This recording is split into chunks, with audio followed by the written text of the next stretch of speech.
Then, hello everyone. Thanks a lot for joining us today. And we have a very interesting topic today. You know, third-party vendor risk is all over us, right? It's all over the place. And I'm very happy to have a very prestigious guest today, someone who works in this field since quite some time, and we had many opportunities to work together in the past already with my old job. So Fred Kneip, he's the founder and CEO of CyberGRX, one of the, if not the biggest exchange when it comes to third-party assessments. And Fred founded the company already in 2016, so already 6 years. Time flies, it's amazing. I think we talked first in 2018 or something, but it's amazing how it goes. And I'm very interested in that one because Fred is not only a security and compliance and leadership person, he has also an academic background when it comes to money, and which is always very helpful, especially as a CEO. And I like most when I read your bio that your intention was to build a company which you guys and the team really want and love to work for. And before I go anywhere, now 6 years in, how do you feel? Did you achieve it? Is this the place? Is that what's really what makes a place to love to work for? Did you achieve it? I think so. It's I've never looked forward to going to work more than I do today. And you know, not to say that I wake up every day looking forward to going to work, but it's an opportunity. And I think when, you know, founding CyberGRX gave me the opportunity to find some people who I really enjoyed working with and to build a culture from the ground up of kind of that respect, intellectual debate, et cetera, that is fun to go into. You know, I really care for the people I work with. And, you know, there are other investments that we've made along the way. We have in the US is a bit kind of different than Europe, a very robust benefits package, which is completely different than most startups, but it takes care of our employees. So you have a broader experience of just that kind of caring for each other to now try and solve a complicated and important problem. So yeah, I look forward to going to work. I'm not in the office today for kind of my whole family's sick, but otherwise I can't wait to get in the office and see my colleagues. Super, that's great. You know, let me start off with something very interesting, because before we are in the preparation for this event, we went out and asked the people how they run third-party vendor risk, how relevant it is. And the interesting part was that half of it, so 49% or nearly half of it, said we are sending out assessments, right? And we go out and either do it by ourselves, we go out and ask third parties to run assessment for us. And you know, we got a lot of feedback back as okay, what's all not working, why it's difficult, and so on. And at the same time, we got 5% of people who said, you know, we look for the scores really, you know, instead of saying, oh, we do full assessment, the score is for us enough. But at the same time, we heard mainly that the outside in view is not enough, right? So before we go, you know, what's your view? You know, I think the market is heavily and fast developing, and I think it's a topic not only for enterprise, it becomes more and more of a topic of small, medium businesses. The reliance on partners is huge. So what's your 5 cents on what the situation is and where it's going? I think the most important question is actually, what are you looking to accomplish? And the reason I say that is, if you think about third-party risk historically, it's been an afterthought. It's been, I'm going to focus on securing my own environment. I don't have the time, the capacity, the resources to go and pay attention. And you know what? I've got you know, my front door is wide open. I can't worry about, you know, these other things right now. Those are 1 or 2 steps removed. And you've seen kind of that, okay, I may go do some level of a kind of exercise because I have a regulator of some kind who's telling me I need to do that. If you're in financial services, you're in retail for PCI data, healthcare for HIPAA data, et cetera, you'll have some. But once again, it's meant to be like, how can I appease my regulator to go forth? That is what we come from. The evolution that we've seen, however, is the bad actors, if you will, have recognized people pay attention to kind of securing their own house then okay, if they're going to send their data somewhere else, I'm going to go and try and find that. And I'm going to now migrate my attack path. That's why we see, I think it's over 60% of breaches today come through third parties.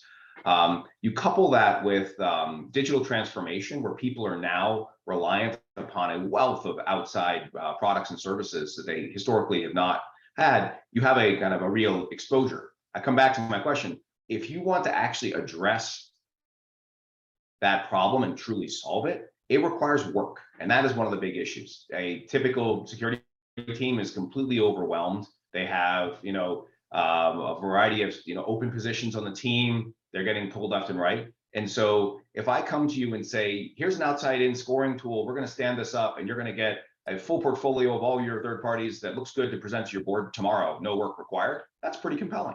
And I've now satisfied a need to tell my board that I have a program in place. Have I managed that risk? No, but I've been able to kind of appease that need.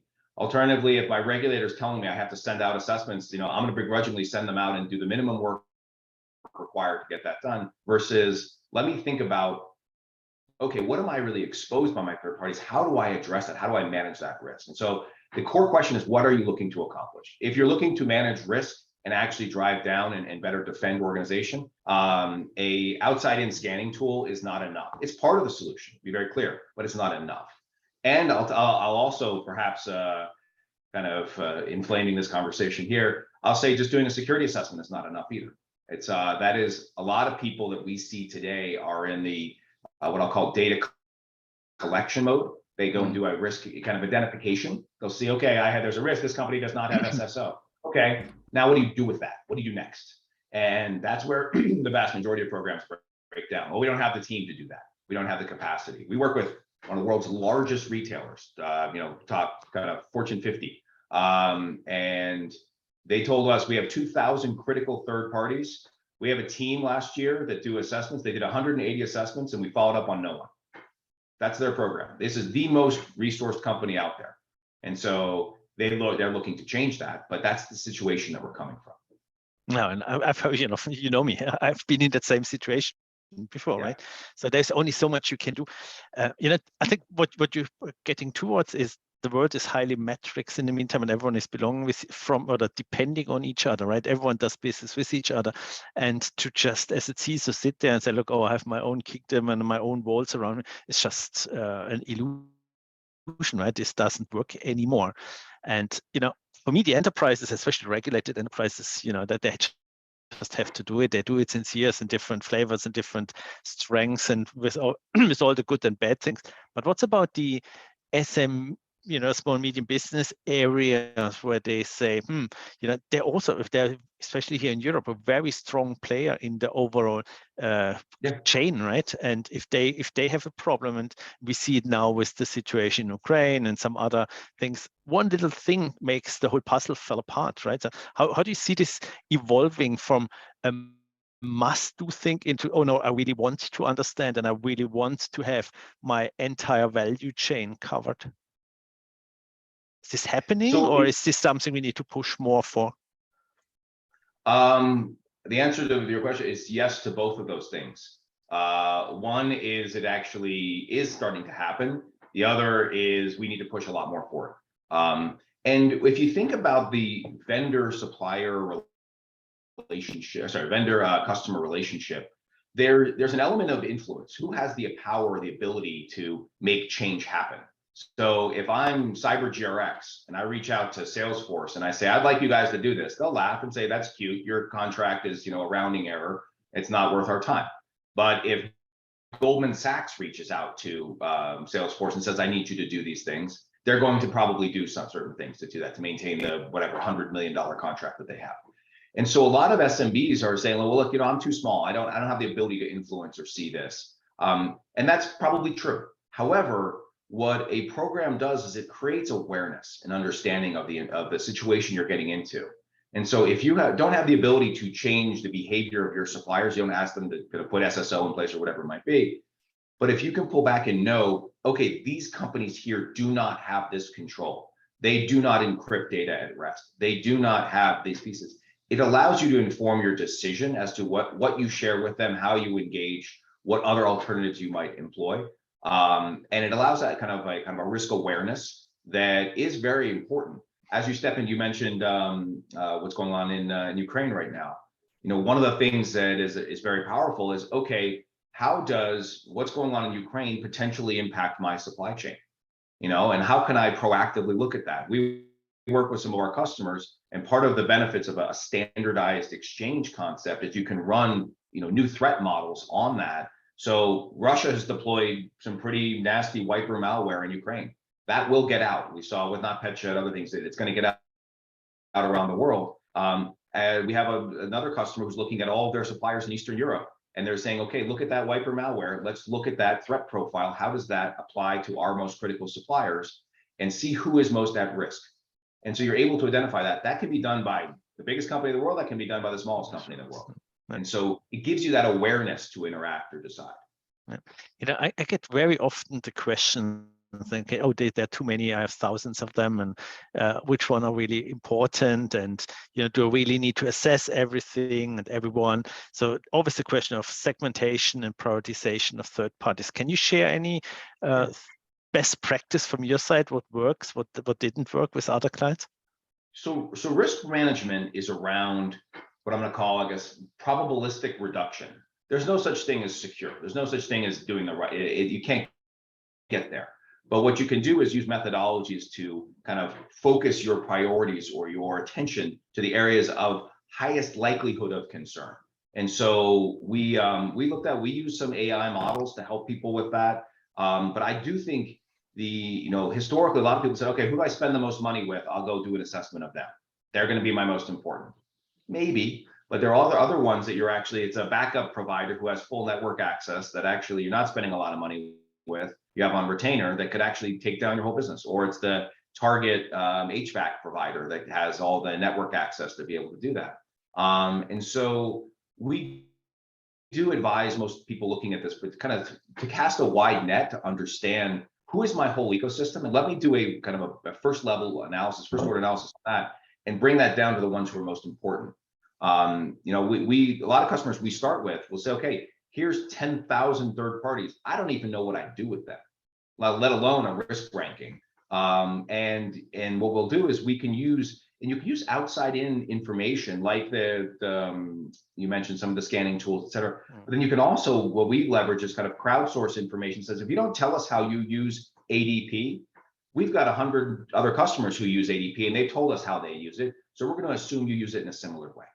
And so now we can use that to say, let me take that 10,000 and say, who do you use and share sensitive data with, most likely, who has kind of an outside in, highly attacked sector, and I can focus you in on the 100 that are most important to you.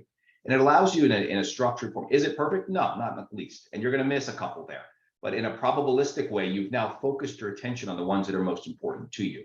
And that's an easy exercise. You can use a CyberGRX tool, you can use other tools to do that. It is very important to do that, to get a sense, to figure out who you should be focused on.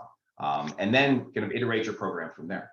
So that means if I'm on my own side not capable of saying, okay, they use critical data, you say with this protective assessment from the overall situation, I can narrow it down to see, okay, that's what makes most sense, right? Instead of saying, okay, just try and error, because there are a lot of similarities within the provider world.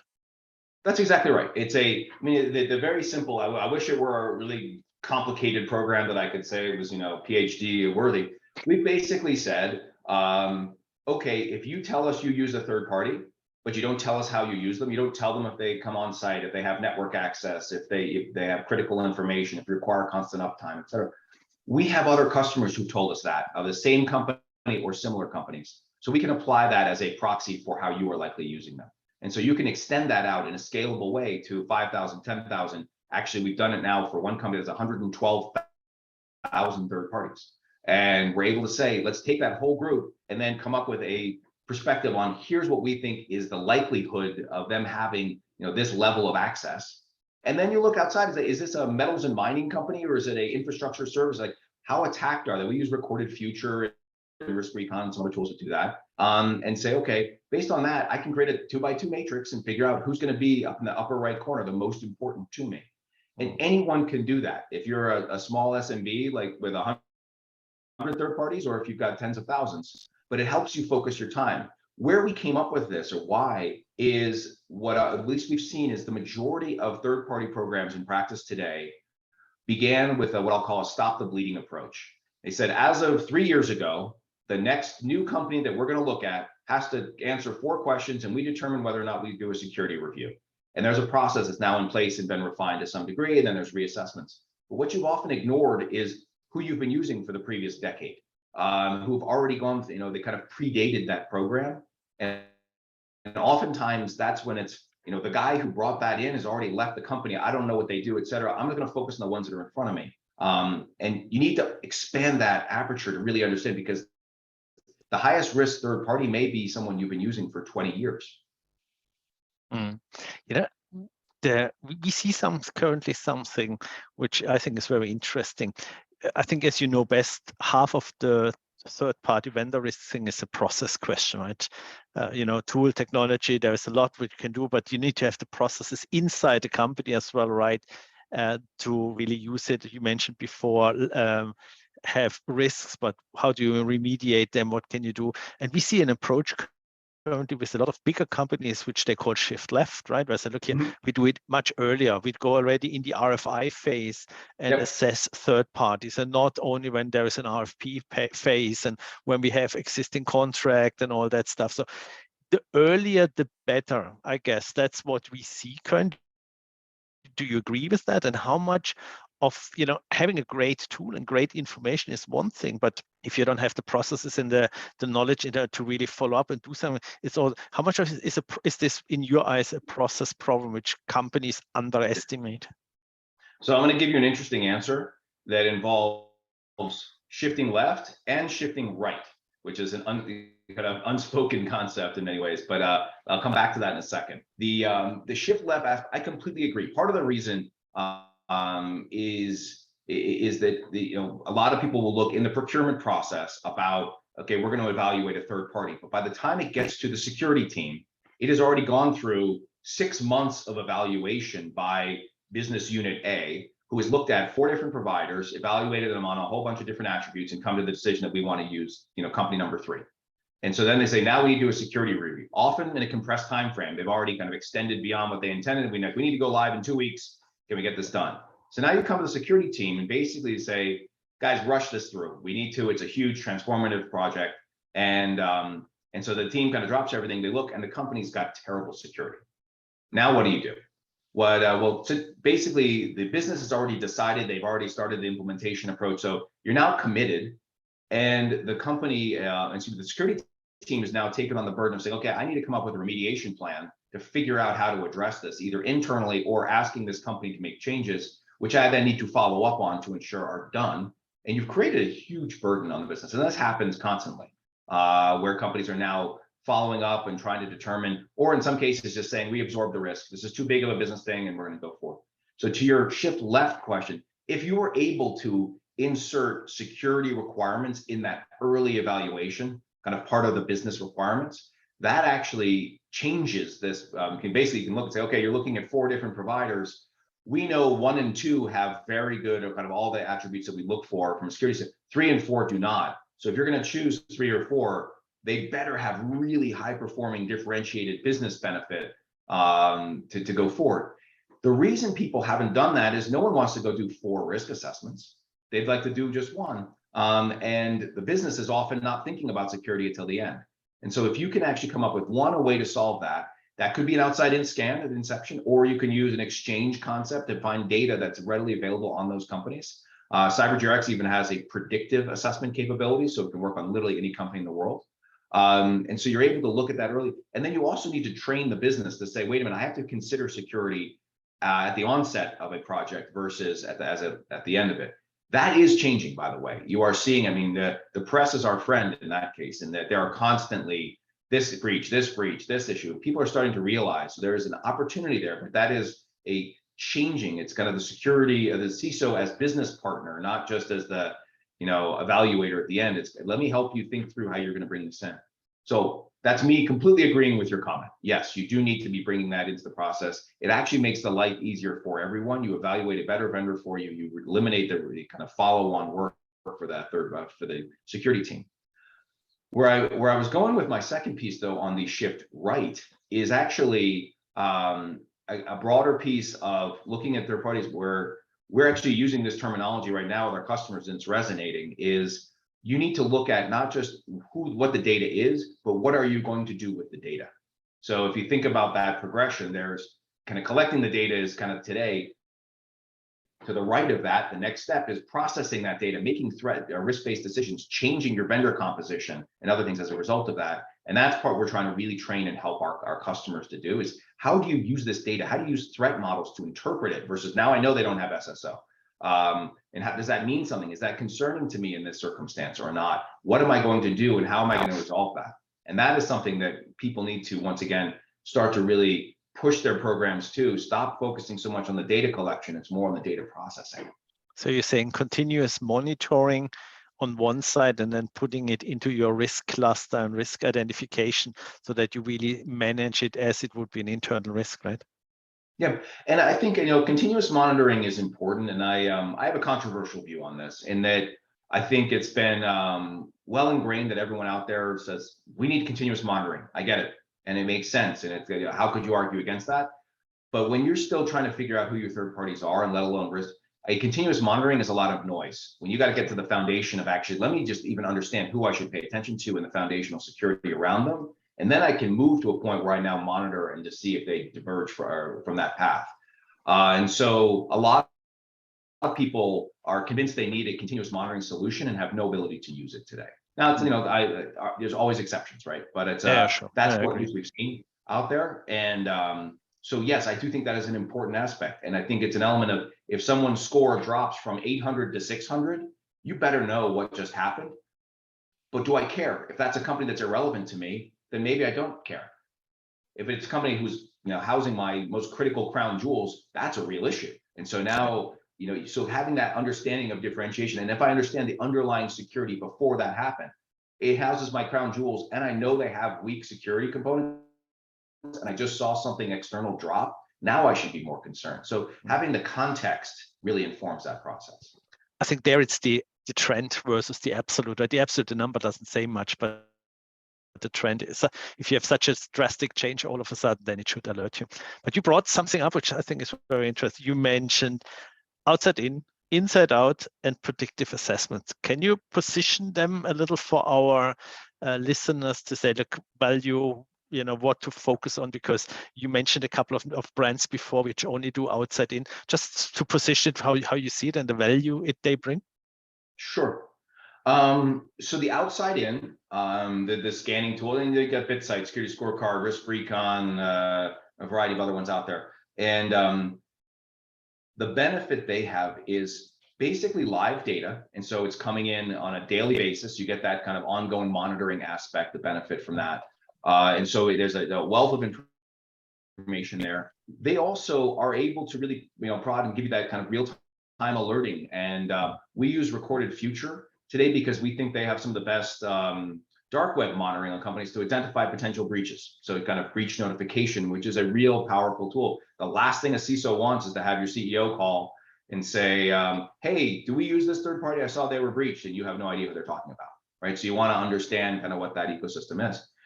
So it creates a lot of value there. It's also a very scalable tool. The benefit of scanning out there is you can scan anyone you want, and you get a picture of it. You do run into some issues with the kind of the quality or consistency of information, but in the absence of any other information, if I can now use an outside-in scan on 10,000 companies versus nothing, I would take that as a first order source of data. So that's a kind of a first piece.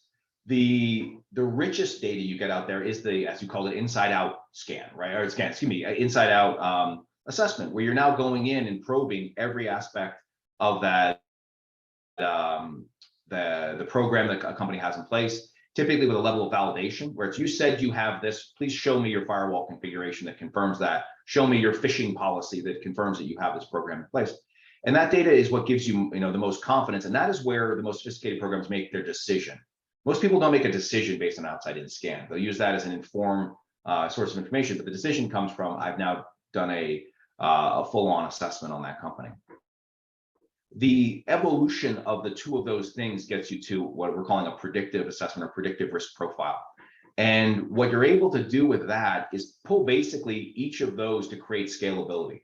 For example, CyberGRX has on our exchange, we've got about 12,000 cyber risk assessments completed. Someone has gone through, a company has told us every detail of their security program 12,000 times, and we've done validation to kind of confirm the access. That data sits in our exchange. However, our typical new customer comes to us and gives us 1,000 third parties. Only half of them are already on our exchange. The other half, they don't have visibility to. We have a process to bring it, but it takes time. So what we've done is to say, if you have a company that is not on our exchange today, we're going to look for any external data that we can on them. What's their revenue, their industry, the region, the number of employees they have, the date they were founded, you name it. We have about 35 different attributes. And then we look at risk recon data on them, that outside in scan. We look at recorded future data on them, and you can build what we call an external profile.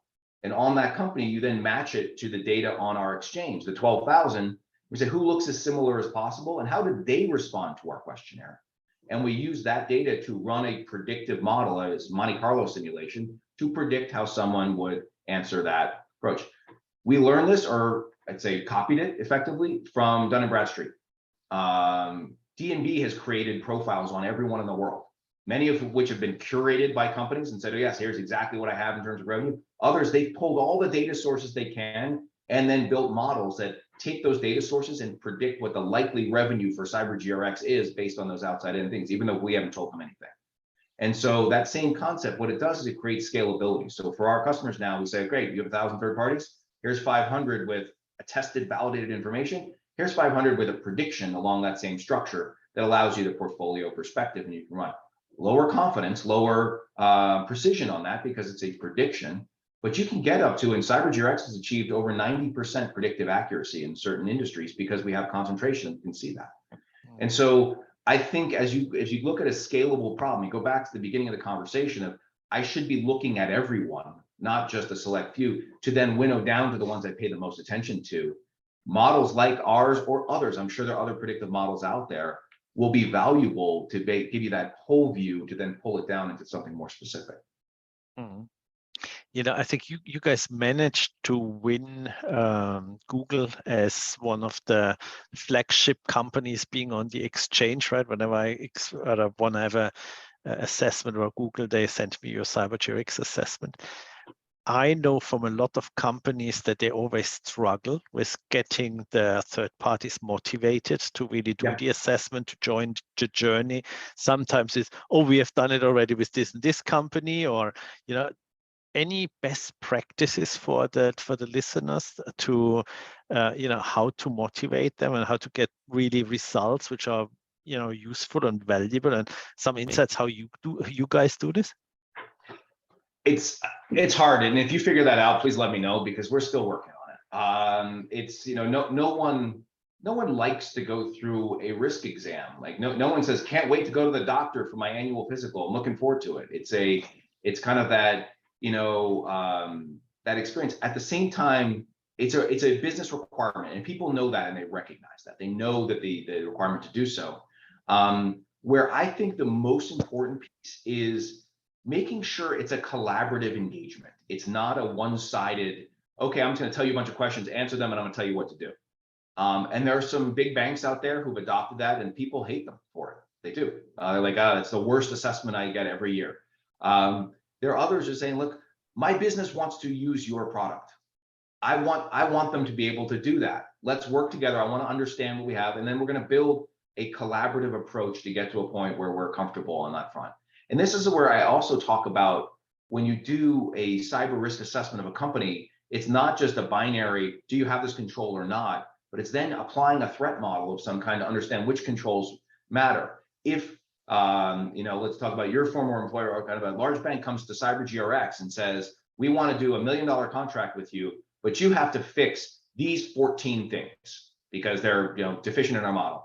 We probably walk away. We probably couldn't do that. We couldn't reorient the whole engineering team to go and do that. We don't have the capacity to do that.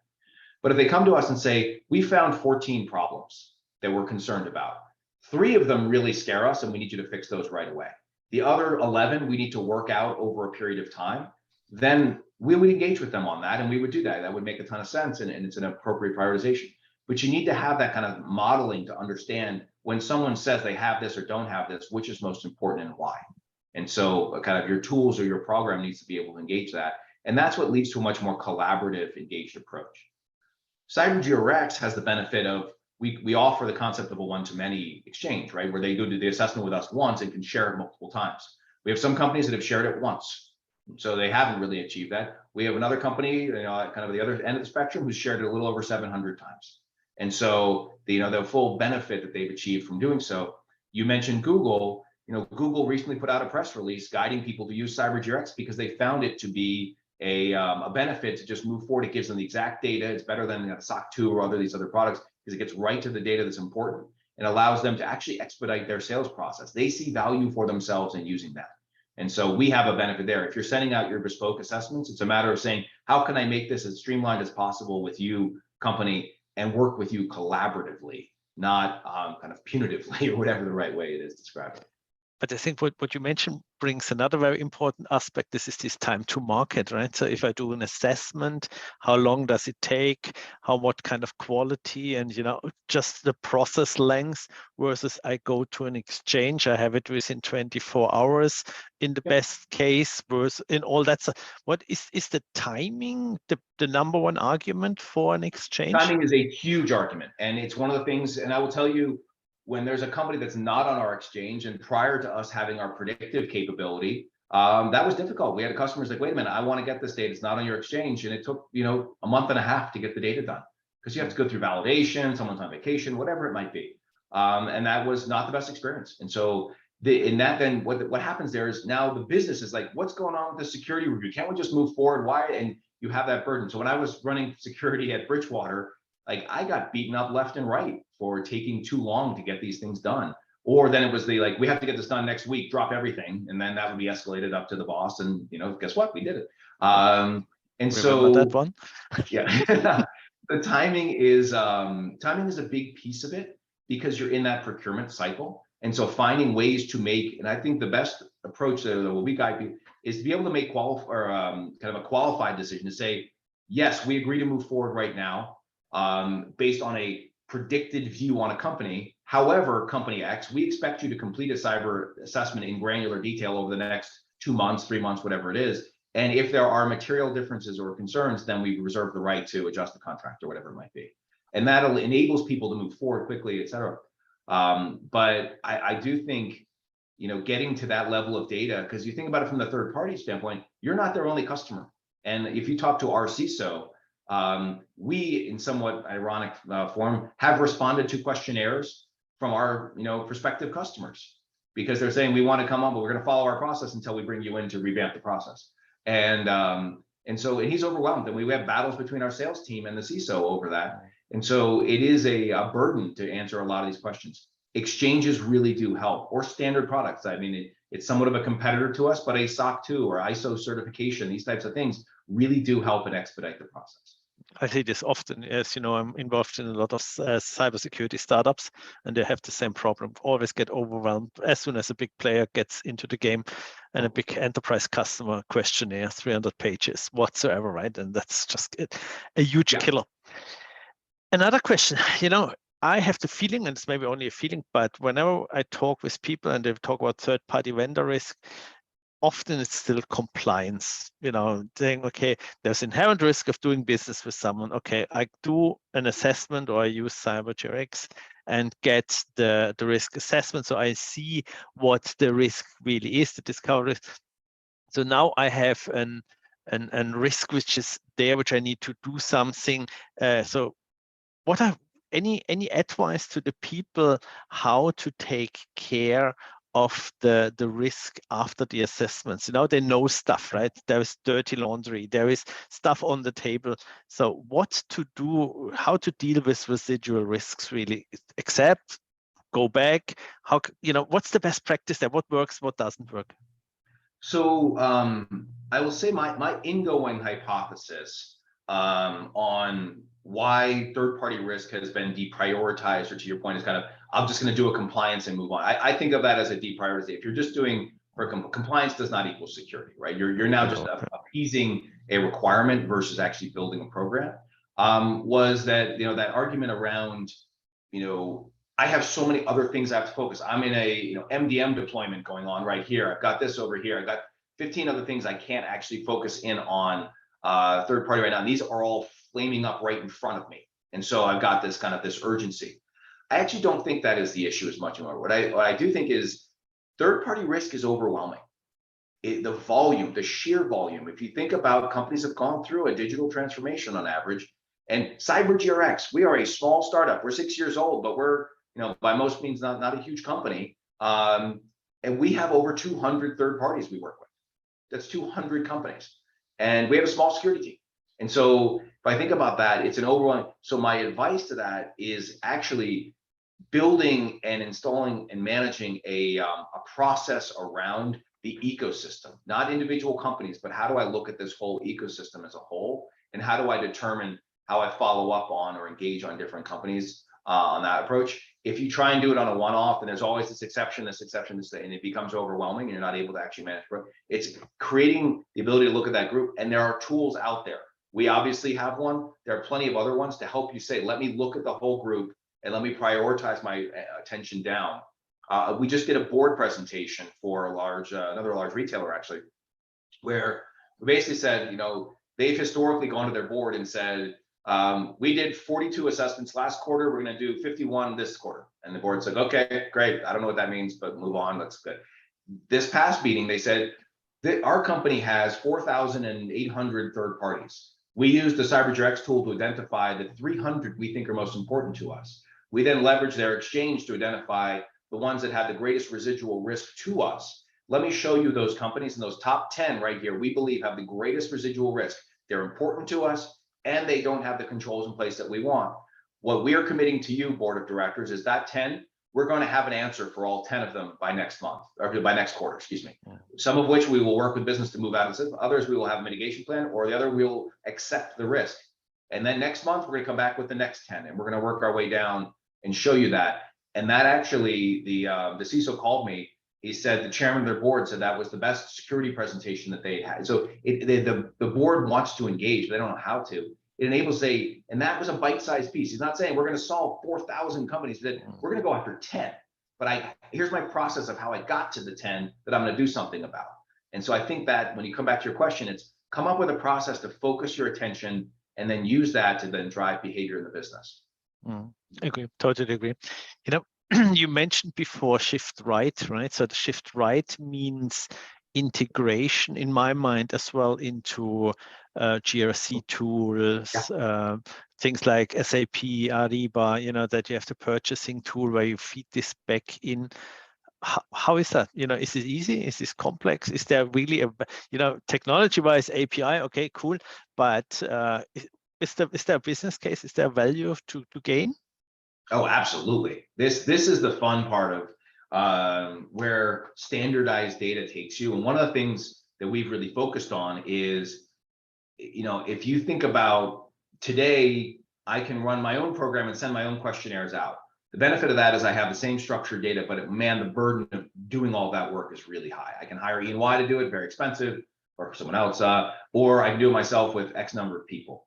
I can go to an exchange or kind of pull some of the existing product. Oh, these guys have ISO certification. These guys have a SOC 2. These guys have a SIG. I can pull that data, but that requires interpretation or structure. So when you get a tool like a CyberGRX or others, that's the same structured data on thousands of companies, you can then build automation in your process. For example, you mentioned through an API. One of our customers has built an API that, on their intake form for a new third party in their business, the business says, I use them this way, this way, this way. That triggers a risk ranking that pulls data from an API called CyberGRX, pulls data from the exchange, and then that data will populate. They look for thresholds and say, I need to have X, Y, and Z at certain thresholds, and that can auto approve through the system, literally done in a minute, what used to take 2 months. And that will run through, and then their team focus on exceptions. If it doesn't meet our thresholds, we'll now focus on the exceptions. So they've reduced, I think it was like 67% of their work on the team to evaluate that. So I mean, some people are triggering the rules. Wow, that's a big number, right? Exactly. So that's fun. Now it's kind of like you have to let your hands off the wheel and be willing to do that and go forward. You have to trust the data and have confidence to do so. But the business loves it. They're able to move forward in a much faster path. And you're able to focus your time on the ones that matter the most versus, okay, I got to do an assessment of these guys. Now I got to do an assessment of these guys. And so I wish that were the common deployment. We've only done, I call it a handful of those types of things I just described. That's changing. We're hearing automation a lot more. As you think about, once again, security is overwhelmed. They need to figure out how to automate these types of processes and move that forward. Interesting. Just got a question from the audience, and guys, if you have any other questions, just write them in the Q&A, right? Because that's a pretty cool one. There's more than security, right? There are other control groups, and how do you see that developing? Because saying that CyberGRX is now the security company, is there anything to expect to come? More coverage? Is there anything for the future? There is. So CyberGRX covers security, and then because they're so closely related, we do cover privacy, and then also some elements of disaster recovery, business continuity, because it's just the technical overlap there. And so we focused in on kind of GDPR, CCPA level requirements for privacy. We have plenty of our customers who are saying, great, we also need to see financial risk or modern slavery exposures or other components like that. We do not offer that today. I'll just be very explicit, but we do partner with people who do. And we've worked with several other companies who then provide that data in the same structured form and scalable form. And that's something we are exploring to add on different domains. Our model, or at least our approach as an early company, was let's find the most important area. Our view was cybersecurity, and let's make sure we really solve that appropriately before we try and be everything to everyone. I think we've gotten to a really good spot there. So we're actually going into our planning session next week to start talking about some of the different opportunities, of which those different domains is one of them. So just out of curiosity, where do you see the whole third-party vendor risk market space and the technology platforms going to? What's the future in your eyes? I think you're going to see. I think you're going to see some level of consolidation. We're also entering an interesting market where kind of down markets is where winners emerge and the losers kind of get swept up into the winners or whatever it might be. And so I think you're definitely going to see some consolidation. We're already seeing it. I can name a couple of our people we see in market who are already for sale today.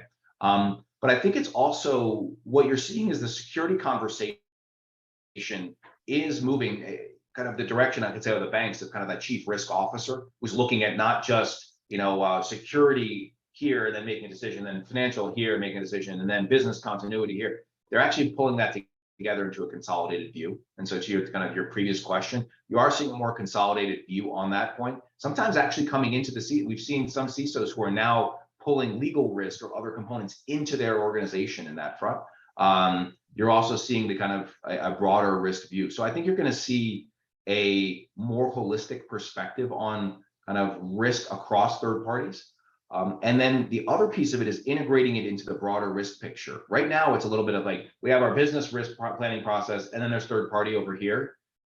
It's integrating that and recognizing that businesses are no longer self-contained entities. You are effectively a digital ecosystem of companies. Supply chain, look at what's happened in the last couple of years. Supply chain constraints have massively impacted businesses. So if you didn't have that risk modeling in place, or what happens if China invades Taiwan? Like, what does that now mean for my supply chain ability? What happens if China deploys some pretty nasty malware in Taiwan?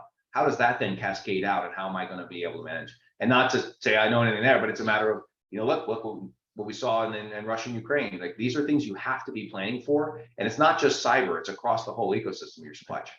Agree. That triggers a thought in, because we see at the beginning we always went after the chief information security officers, right, and said, hey, that must be the customer for something like this in the TPR third-party vendor risk tools. And nowadays we see a shift that more and more people out of the risk organization, purchasing departments are coming towards us and say, hey, let's talk about TPRM as a topic. I know that companies like you always have an ICP, so ideal customer profile, to see what who to best go after. How do you see this shift as well? Do you see has your ICP changed over time now from being pure CISO to wider and have different personas? We have seen that. We have seen definitely expanding out, and the conversation, particularly on third parties, becoming much more of a board level conversation. And so you'll see other risk managers or even operators are now getting involved in the conversation, which it used to be like, oh, the CISO is going to present for 2 pages, and then we'll go have lunch, right? And it's like, now it's actually, that's actually part of the real conversation going forward, and we are seeing that piece. I'll tell you what's interesting when we talk about ICP. It's a lot of businesses like, okay, it's this revenue size, this industry, this is where we go. It's very easy externally. We've actually found it to be very hard for us, and the reason being is it's less around the size of the business, it's more around the mindset. You know, for CyberGRX, if you are wed to your historical ways and you want us to just help augment that, we're not a good solution. And so you have some banks or others who just said, I've done this for 50 years and my regulators have signed off on it, I don't want to change. That's, you need to be able to adapt. The flip side is, I don't really want to manage risk. I just want to show something to my board and move on. We're also not a good solution. Unfortunately, our platform requires some engagement and level of risk management there. And so, but the reason I say that is we've found those two attributes in the world's largest companies and the world's smallest companies. It's a matter of, like, we have some small customers who are the most innovative and it's awesome. We have some big customers who are looking to just check a box. And so it's a matter of finding that mindset or that approach. And that to me is kind of the ICP in our view, is like, we love to work with someone who's looking to innovate and build a risk management program. No, I totally agree. It's it's hard to put in writing, right, as an ICP when it's about innovation characteristic of a client. But it's very interesting. But totally agree with you. So that were all the questions we got which I had and which came from. Anything from you as a last closing thing? What we can expect, or what do we see also specifically from CyberGRX in the next month? For sure. I mean, I think a broader, hopefully, takeaway for anyone kind of listening to the conversation today is to really think about your program holistically across your portfolio, your whole ecosystem, and say, how do I understand that? Do I have a view across that group? And have I used a prioritization method to focus my time and my energy? And there are tools out there to do that. And I think that's something that you didn't have a couple of years ago. And so the ability to say, we work with companies who literally said, okay, here's a download from SAP of everyone we paid, that's how we identify them as a potential third party. And that's, where we start. Say, okay, great, we're going to build your master list and go. And so using that exercise to identify who I should be paying attention to, not just the next company coming on board, I think is a key piece. And, I hate to say it's a kind of terrible thing in risk management, but don't let perfection be the enemy of good. And it's a matter of, if I think I have the perfect risk assessment and I can, and I have 100 questions that I love, and someone says, hey, I have a massively scalable solution that answers 90 of those questions, you gotta be able to release that and say, okay, that gives me such a broader purview that I can now focus appropriately versus getting to that specific answer on every little piece of it. And that allows, risk management is identifying, prioritizing down and getting to the areas of greatest impact there. And I think that's a key piece. Well, you mentioned CyberGRX. We are focusing now a lot more on visualizations and engagement to make that push button easy for companies. I will admit, our platform right now doesn't kind of just lay that out for you. And I talked to my team about, I want to make an iPhone easy, where you just kind of like, oh, there you go. And so, but the data is all there. So we're building a lot of visualizations around, here's your portfolio, here's how you scale it down, here's how you can focus on what matters most to you. Here's how the world has changed. These new threat profiles have come out. Here's how that impacts your 4,000 third parties and who you should now pay attention to that you might not have been concerned about in the past, et cetera. And so really building out that kind of, that view, that broader portfolio perspective is a lot of our effort right now.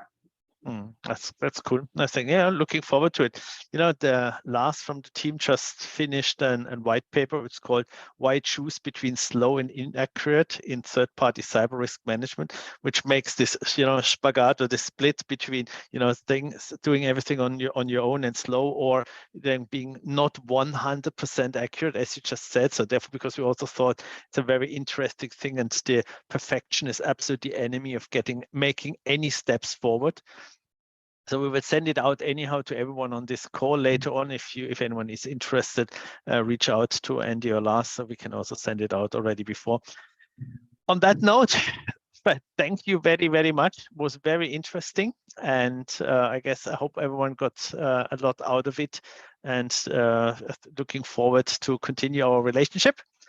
Just for information for everyone on the call, we already have planned the next CISO talk on October 5th, where we talk how to make a difference with the cyber awareness and the people factor. Everyone is invited to join me then there again. Have two very, very interesting ladies to discuss the power of humans and the behaviors, and why for some people, not just from an iWatch work, and for other, why they manage to ignore these things. And based on that, thank you very much. And everyone have a wonderful remaining day, morning, evening, wherever you are in the world. Thanks so much. Thanks, Fred. Thanks so much. Bye-bye.